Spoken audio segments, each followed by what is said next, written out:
and welcome to Cooking at Covenant. I'm Erica Ballard, 6th grade teacher. Today I'm going to teach you how to make a delicious 1940s recipe. We also have our live in-studio audience outside. They're very excited to be here.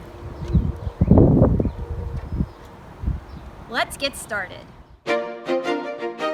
Cooking at Covenant was made possible by Pelican Enterprises, UFTA Life Coaching, The Poor Lonely People Upstairs, Bold and Beautiful Singers LLC, and students like you.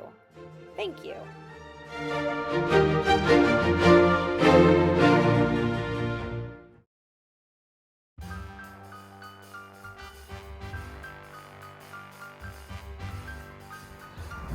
Your parents might have gone to the grocery store the past couple weeks looking for supplies like this, toilet paper, and getting there and realizing there's not enough to buy. You might see empty shelves and signs that say out of stock. Actually, something very similar happened during World War II. There was not enough food to go around, and people would buy too much and keep it all for themselves and not share. To help solve this, the government instituted something called rationing. Rationing is when the government decides how much is an equal amount for each person to have, so making sure that everyone has enough. Unfortunately, there often was very small amounts that you were rationed. To help keep track of how much each person bought, the government issued these ration books. To keep track of how much you spent, you were given points, and the government would say each thing costs so many points. I don't know what all the different colors are, but let's look inside and see what it looks like. So this is an actual ration book that someone in St. Louis had who lived off Michigan Avenue. That's actually really close to where my great-grandma lived.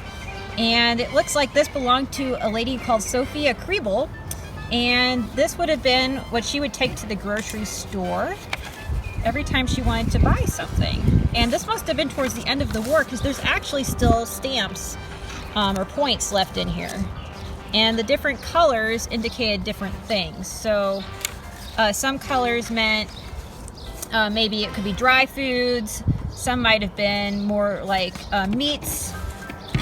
She also had, let's see, we have another one. And this is probably her husband's. And he has different ones in here.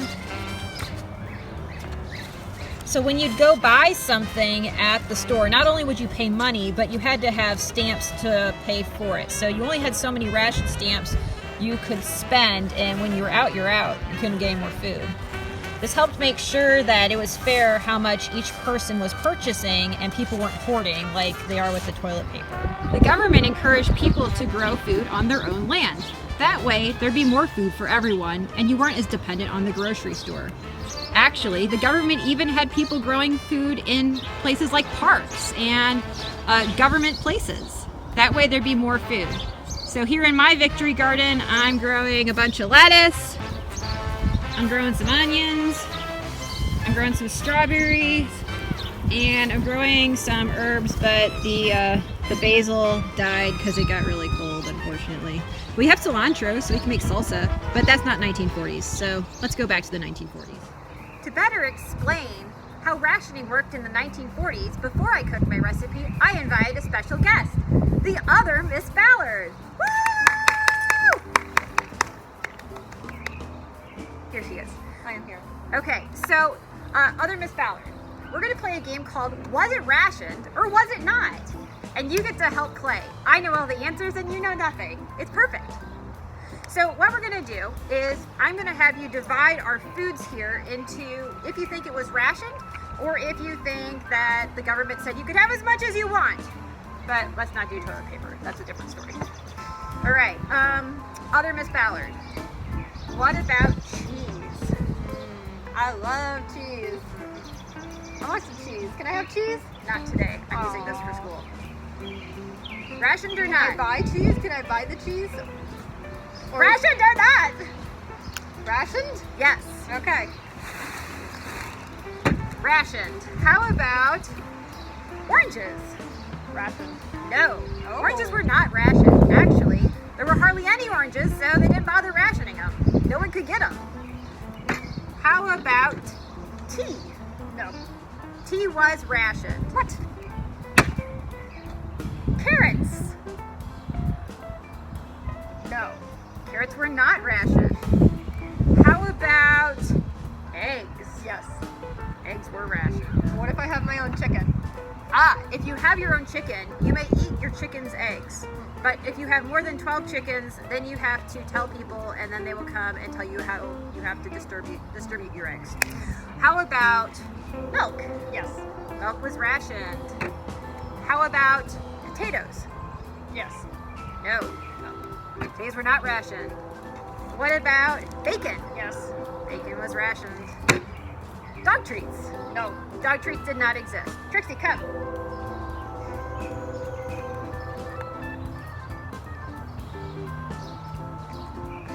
She's our other helper. Beans. No. Bananas. Yes. No. Sugar. Yes. Butter. Yes. Flour. Yes. Well, other Miss Ballard, I would probably give you a C. It was okay. Now, other Miss Ballard, I have one other question for you. Don't open that! It's your birthday. Not really. We're going to not my pretend. birthday. Other Miss Ballard, I'm going to give you a special gift. When people got this during the war in the 1940s, they were so excited. They thought it was a great gift. Oh, gee whiz! What could it be? An onion! Yes, onions at one point were very well needed in Great Britain. So actually there's two different rationing schemes I'm talking about today. The United States had kind of mild rationing, but Great Britain, or the United Kingdom, England, they had terrible rationing because they were an island and couldn't grow enough food.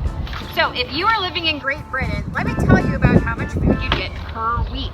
Again, this is per week. You would get 2 things of milk, this size, 2 pints of milk per week.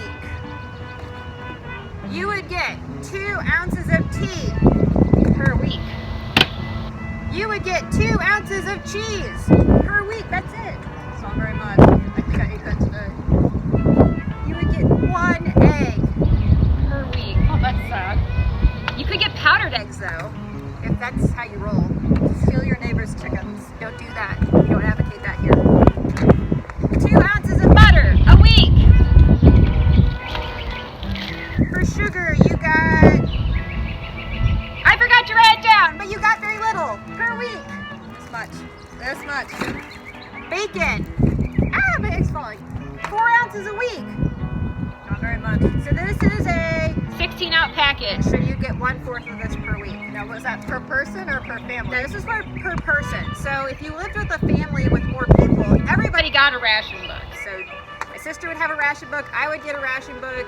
My parents would have a ration book. Not Trixie. Trixie would not get a ration book. Sorry, Trixie. And you'd have your 4 ration books, and then you would go and you would pool what you could buy. So we would buy our bacon, and we would save up our bacon and share our ration. Because you ran out of stuff you could eat, they had to make do, and they would make coffee out of things like dandelion Ooh, leaves. they go foraging. Yes. Do you want some dandelion coffee? Okay, we're done with that. Okay. So this is just a basic idea of what was rationed in Britain. In the United States, it wasn't as strong a rationing simply because we had more farmland here. We could grow more food. But things like oranges weren't very present because they were hard to get if you lived in somewhere like Britain, which is not warm. You probably couldn't get food out of season. Yeah, like food like bananas. They didn't have bananas for so many years that the day the bananas showed up in 1946 after the war, they had National Banana Day. Food like carrots and potatoes were actually so prevalent that the government tried to have you use these in all of your food. So you would have all sorts of different potato dishes and lots of carrot dishes. And carrots are naturally kind of sweet, so they would use this instead of sugar sweetener. And at one point, instead of getting kids lollipops, Miss Ballard, what do you think they gave them? Carrots? Carrots on a stick. Oh, that's The children rebelled and said that was not going to work. so for Halloween. Oh my gosh, carrots for Halloween. I never thought about that. All right, let's get cooking.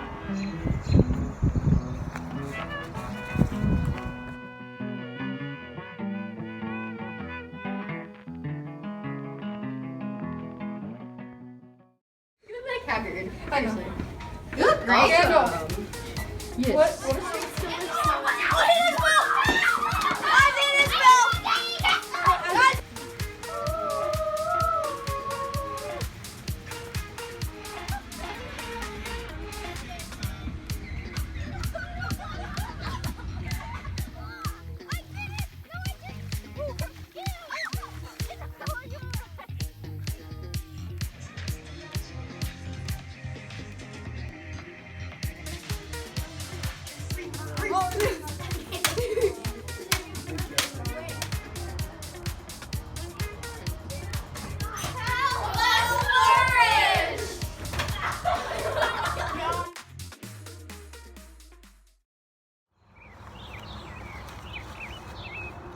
All right, welcome back to Cooking at Covenant.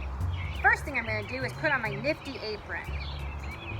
This will protect my important go outside and do things shirt so that it's good for another full year. This apron has cows on it, and it's a Christmas apron, but it doesn't really matter since no one can see me in my backyard anyway. All right, there were many choices for what I could cook for you today. There's so many delicious 1940s recipes. Actually, there's not. Most of them are pretty disgusting by today's standards because, well, you had to deal with rationing. Some of the recipes I found while looking for a recipe today include tomato soup cake made with a can of tomato soup, macaroni loaf, or carrot fudge. I made carrot fudge with hot spam for my class 2 years ago. They absolutely loved it.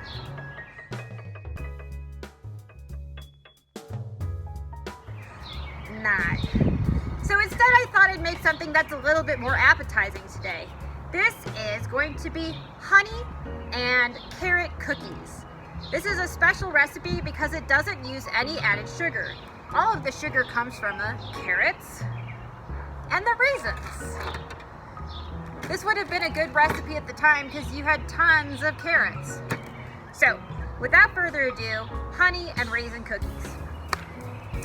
Alright, my first thing I need to do is I need to get my dry ingredients and I need to sift them together. I'm actually going to divide this recipe in half. So the original recipe asked for 2 cups of sifted flour. So instead of 2, I'm just going to do 1.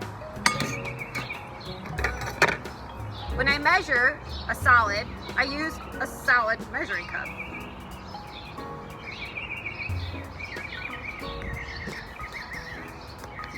Alright, there is my 1 cup of sifted flour. Well, it's going to be sifted. 1 cup of flour. And then I'm supposed to get 2 teaspoons of baking powder.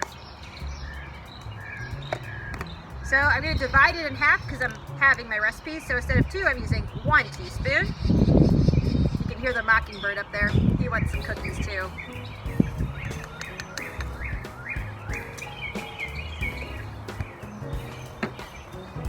Normally it'd be a 4th teaspoon of salt, but I'm going to divide that in half so I get 1/8 of a teaspoon. It's almost nothing. Salt is really important because it provides structure to whatever you're baking.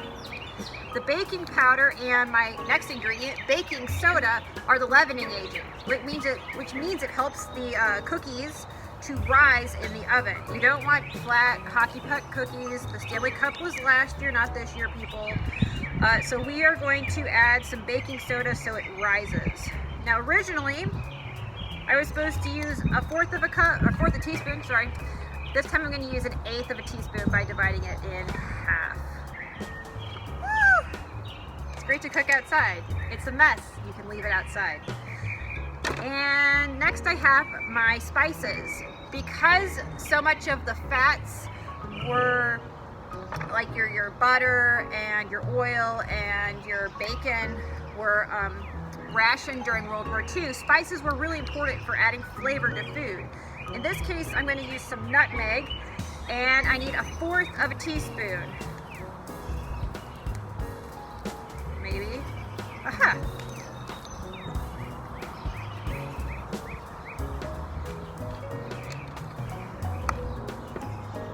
I'm sorry, I said nutmeg. This is cinnamon, as it says on the label.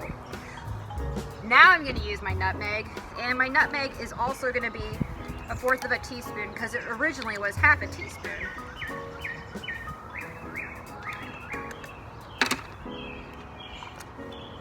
Okay, now that's my main dry ingredients. So when I use dry ingredients, for a lot of recipes you sift them together. The reason you sift them together is because you want all of the ingredients to mix up really evenly, and that helps your cookies or whatever you're baking to have a consistent texture. So I'm going to just stir it real quick, and then I'm going to use my sifter.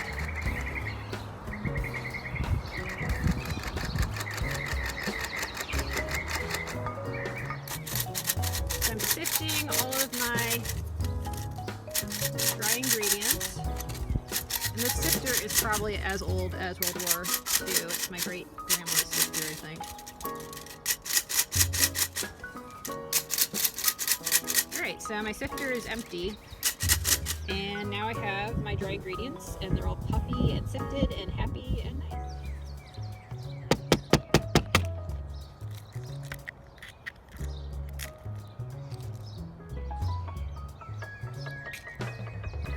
That can go in the garden a little bit later.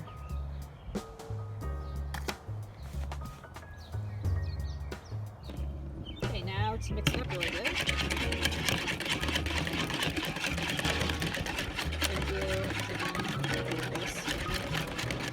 Alright, so my only other wet ingredient is my honey. And originally my honey was 1 cup, so I'm actually going to make it half a cup. And this is local honey that we get from our neighbors. Honey would have been a good choice for a sweetener, especially if you're living in the US, because a lot of people had beehives, so it was a more easily acceptable sweetener, or easily accessible sweetener, than say sugar that comes from sugarcane. People also might have used like corn syrup as a sweetener, but actual, like, what we would think of as sugar would have been really hard to come in contact with.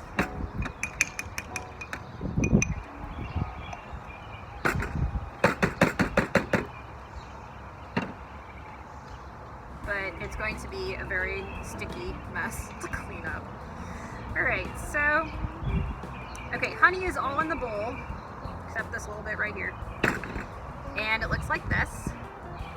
Ah!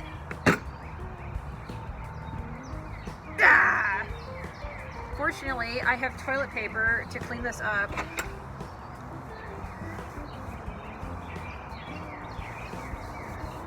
And I can use paper towel and water when I get inside. Don't do that. Don't lift up the bowl so your audience can see. Just tell them that they can make it themselves. So anyway, I'm stirring up my delicious egg, what's left of it, and the honey, what's also left of it. So now I've got my liquid ingredients done, and I'm gonna move on to my fat. Fat's really important in cooking because it makes things taste good, and it binds things together. So I'm gonna use shortening. So shortening, in this case, I'm using Crisco. Now, back then, people might have used shortening or lard. The recipe actually calls for shortening. So normally it's 2/3 a cup, but I'm going to make it into half, so it's 1/3 a cup. And I'm going to put this in my last bowl because I have to mix this up really good.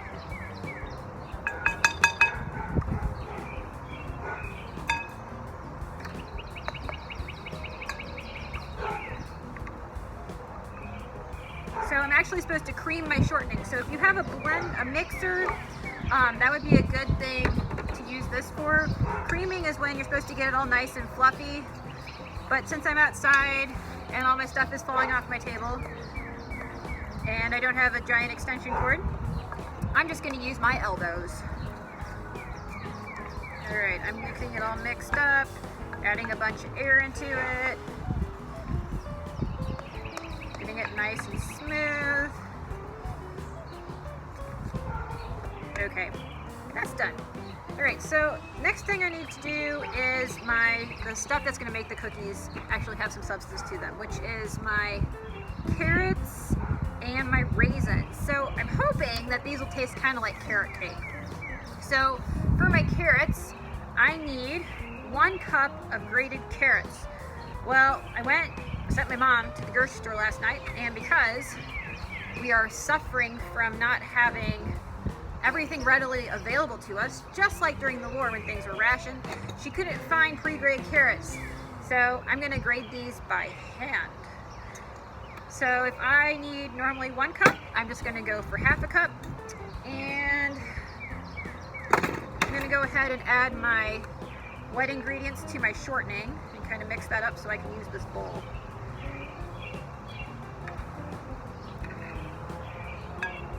Go over there. It's much easier if you do this inside, but I wanted to go outside and cook things.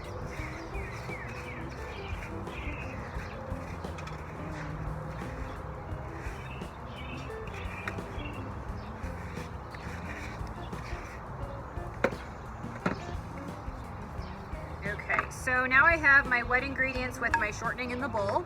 I'm not going to show you, except if I come really close so you can see it. See, that's what it looks like. Okay, I've learned. And I'm going to mix this up real good.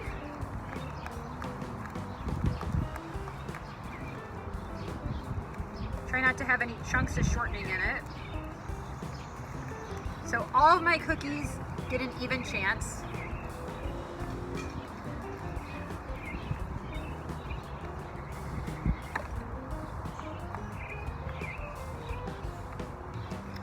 Alright, so now it looks much more mixed in.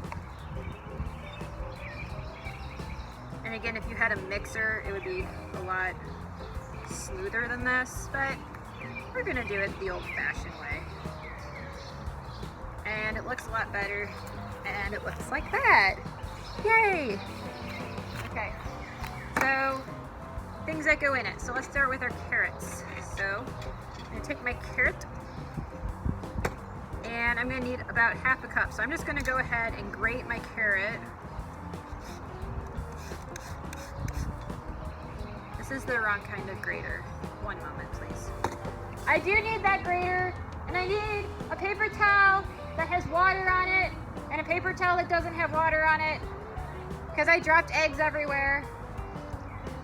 The sous chef is coming. And my hands are sticky.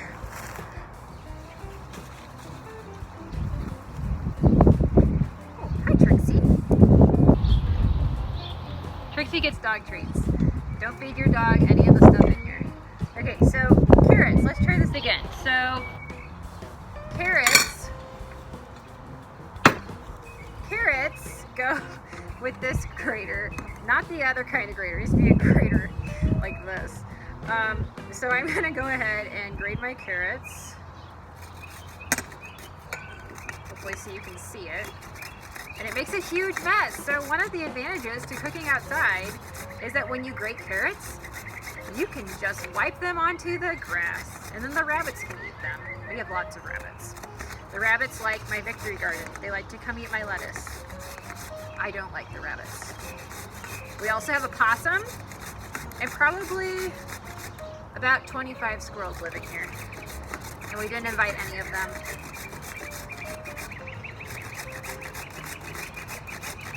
So this is making a huge mess, which is what carrots do, but they're good for you, so it's okay. So this is all that's left of my carrot stub, and that doesn't look like half a cup, so I'm gonna do some more. Carrot. So during World War II, the British tried to convince people that by eating carrots, it actually improved your eyesight. Carrots don't improve your eyesight, they help maintain good eyesight.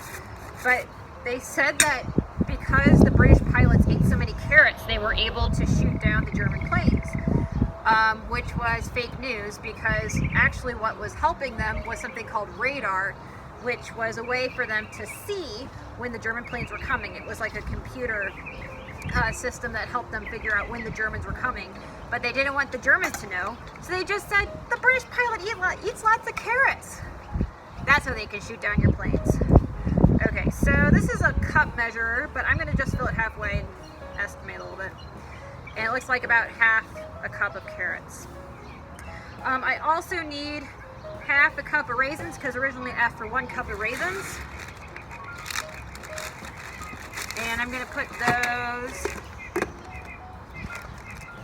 in here as well. I'm just going to make this overflow a little bit because I like lots of chunky stuff in my food. If you really wanted plump raisins, you could put these in some hot water and let them sit for a little bit, and they plump up and they're delicious. Make sure to not give your dog any raisins though, seriously, because it can make your dog really sick. Okay, that's done. Last thing I need to do before I can put it all together is measure out my oatmeal. So it says 2 cups of oats, so I'm going to divide it in half and get 1 cup. We'll get there eventually. All right.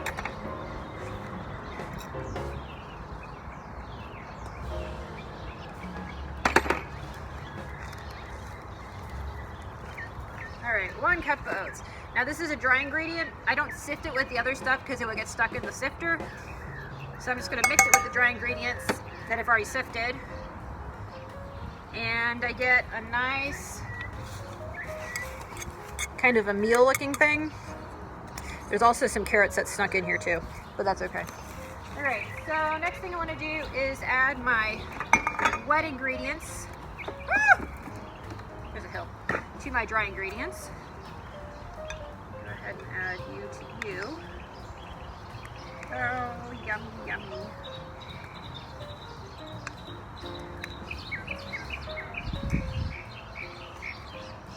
Get all that yummy goodness in there together. Remember, the bees worked hard to make this honey. Don't waste it. Okay, all that is in there. Then I'm going to take this out and mix this. That.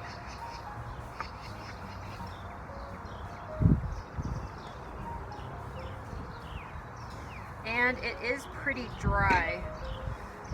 Might have to add a little bit of milk.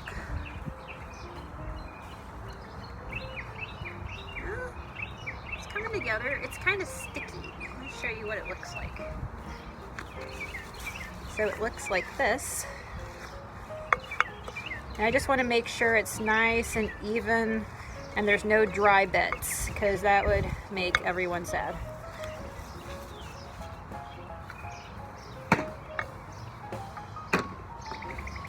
Okay, well it's actually coming together pretty nicely and there's some liquid in the carrots and the raisins that'll also help. I'm going to add these last because they're the chunky bits. So now that it's all pretty well mixed together, I can add those. Remove all of the mess so you can see. And it kind of looks like carrot cake. It's kind of exciting. We'll see, I don't know. I don't know if it's like the sugar level's gonna be right or not. So I've never made this before, so this is a new experience for me as well. But I'm guessing it's going to be a whole lot better than carrot fudge. Okay, so now I have some carrot raisin honey cookies, and it looks pretty good, I'm not going to lie. Looks like that, kind of like carrot cake. So I'm going to go ahead and put these on my baking sheet. Now you can do, when you bake, you really can do any size cookie you want, but you have to adjust your oven accordingly so that you don't burn it if you make them bigger, or cook them longer if you have big cookies. So one thing I do want to do though is there's not much fat in these comparatively, so I'm going to want to make sure that I use some sort of fat on my pans so they don't stick. So I'm going to use the anachronistic, which means something that doesn't belong in that time period, can of Pam, which would not have been the 1940s, but it's about to pour. So I'm going to go ahead and spray my sheet with Pam so my cookies don't stick. Ta-da! And next thing I'm going to do is have all my stuff blew away, and I'm going to go ahead and take my cookies, and I like small cookies because then I can eat more of them. And I'm gonna put them on my pan.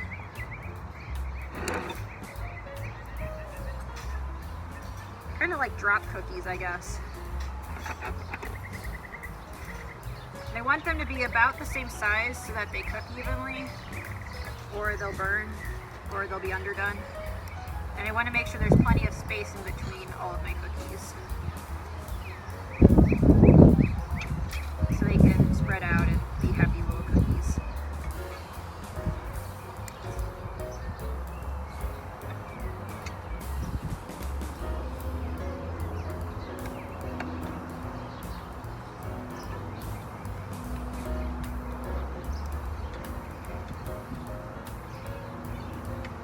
I think it's gonna rain in about 30 seconds and all my stuff's gonna blow away.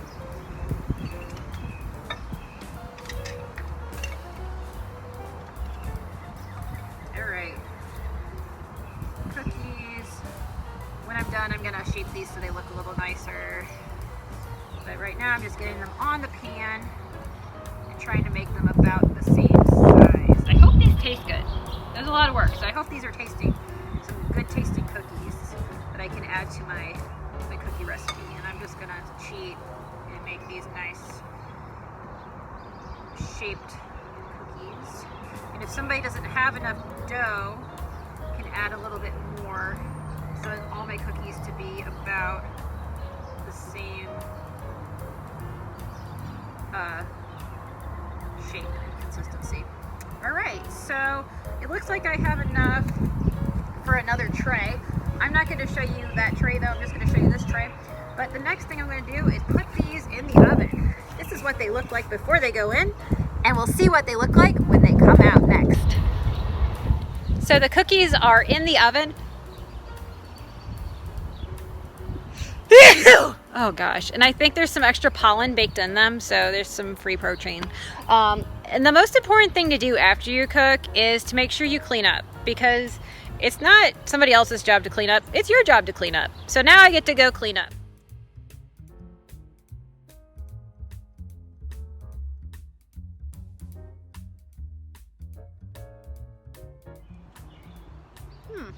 Pretty good. Not super sweet, but still has a really good flavor. It has some sweetness, it's just more light and subtle, but I think actually this would be a really good thing to eat during the war because you had so much rationing, you didn't have a lot of sugar. I think this would be a good choice. Thanks for watching Cooking at Covenant. We hope you enjoyed learning how to make honey carrot cookies, a good recipe from the 1940s when rationing was in full force. Rationing actually lasted in England until 1954. 14 years of rationing. That's an awful long time to go without cake.